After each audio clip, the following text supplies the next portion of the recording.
Good morning, everybody. John Chick here.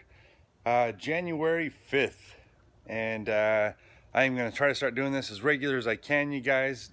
Putting the workout up. They'll probably be about 2 or 3 days behind, maybe sometimes more depending on weekends. And then I'll try and put the programming in the description. But I encourage you, if you are not, to please follow me on YouTube, Twitter, Instagram. And again, I'll try and share as much as possible. Within my belief and within my workout scheme, I also try to do what is called an active prayer. What inspires me? What do I bring to my workout that can be something greater than just myself? And that description is inspired action dedicated to intentions greater than self.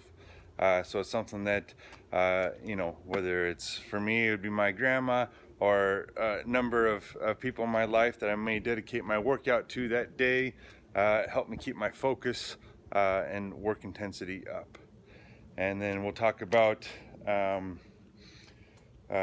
guess today, for instance, the word January 5th boiled down to love. First of all, we just finished Christmas.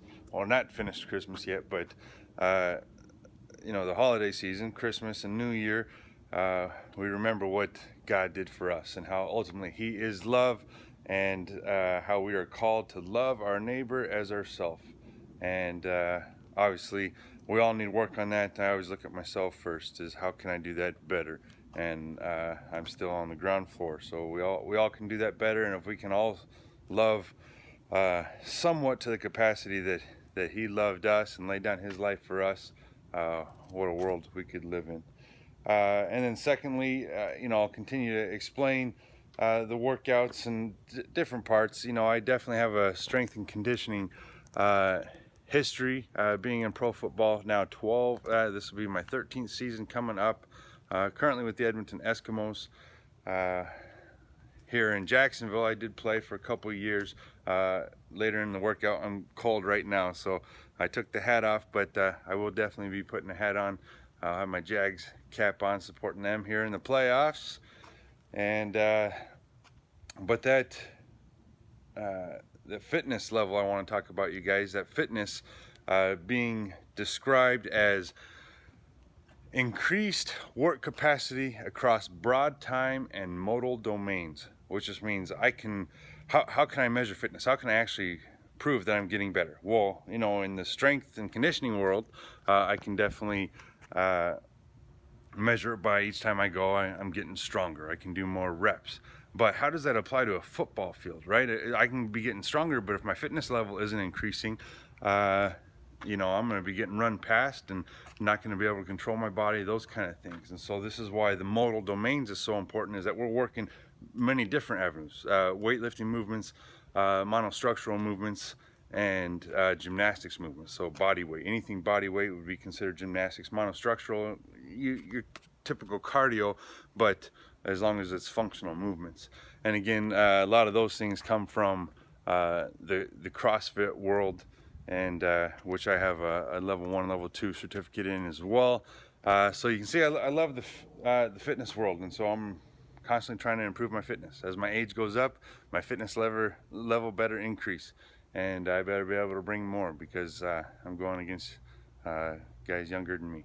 So anyway, I want to thank you guys for tuning in. Encourage you to subscribe again, and look forward to sharing more of this with you as we go. God bless.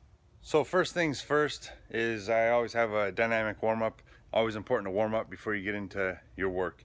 And so I will do that today. I'm not going to film it for today's purposes, but I do encourage you that I have several dynamic warm-ups up on YouTube to go and look at those if you need ideas on getting a good active movement warm-up. And a lot of times, especially if you know the movements that are coming up in today's workout, then you want to focus on those areas a little bit more.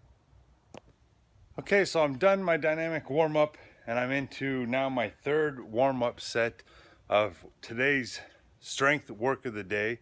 So I will always call that my SWOD, either my strength work of the day or skill work of the day. It doesn't always have to be weightlifting. but it is deadlift and squat. So I got another warm-up set. Always important to warm up. Don't get right into your work sets. What I am attempting today is 3 sets of 8 on both. I'm going to superset them of at about 80%. Now it's, you know, give or take, it'd be 75%. And for me, for my purposes now in early January, is about moving right. So I'm going to err on the side of being light, knowing the time frame I have to be my strongest. I want to be healthy and I want to be doing it right. So it's always important to make sure you're moving correctly. Doesn't do any good to do all the weight in the world and have bad form, because that form translates to how you move on the field, or your wherever you work, or how you act or react when it counts. So important to train properly so that when you most need it, you move properly. Thanks. All right, guys, so like I said, I have 3 sets of 8 on deadlift. My bench is inside the screened area. I'm not sure how well you can see in there, but I got 365 set up on the bar here, 275 set up on the bar in there. Guys, weight's not important. If you're using this for a training video, don't try to compare. Don't try to. Always err on the side of technique. I promise you it translates. I would way rather go against a guy who lives in the weight room all year long, bench pressing on a static bench, and never hits the field, never works on technique or all those kind of things. Work on this. Now the next time I get to this type of workout and I'm working 80%, make sure I'm either using the same maximum for my percentage chart, and either increase the weight or increase the reps. Because as I said, we want to continue to improve our fitness, our strength, whatever it may be. And so for my strength to go up, one of those either repetitions or weight need to go up. So I'm going to just film 1 round of a superset between the deadlift and the bench press.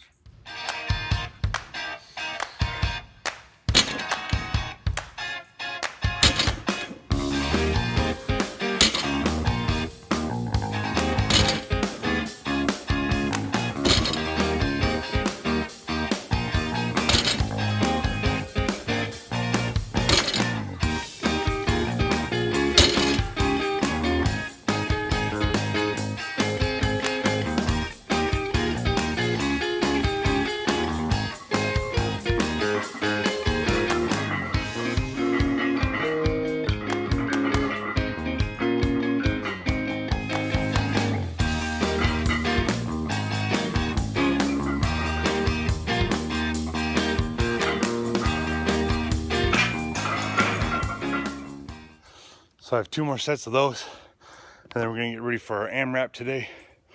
We have a 7-minute AMRAP of 14 box jumps and 7 kipping pull-ups.